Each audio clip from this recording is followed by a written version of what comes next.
right behind me, on the other side of Fulham Road, just at the top of Old Church Street that comes up from Kings Road, Chelsea to Fulham Road, Chelsea, was at one time, in the Wild West time I talked about, 1962 to 1968, was the only I think the only casino, full stop, in Chelsea.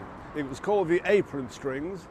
That comes from it's an old American gambler's saying. And it belonged to and was run by Nick the Pole, who was Polish. Probably came over during the Second World War and stayed.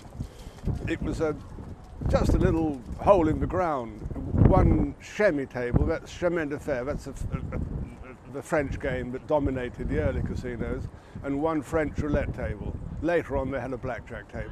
When licenses and laws and stuff came in 1968, that was the end of it. But the clientele was generally very posh. Lots of young Chelsea chaps and girls, the kind of people you see today in that television program Made in Chelsea. The Made in Chelsea gang came here spending their parents' money. Not huge sums, the stakes were quite low, not like the West End, the places we saw before. And there's a very important thing about the Wild West days. The casinos were new because of the change in the law and because of John Aspinall's pioneering. And the early casino owners, although mostly crooked themselves, had very little idea of security.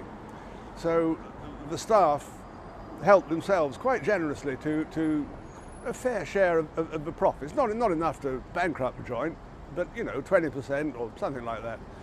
Went missing for quite a long time. All that went wrong or right in the 1970s when closed circuit television came in.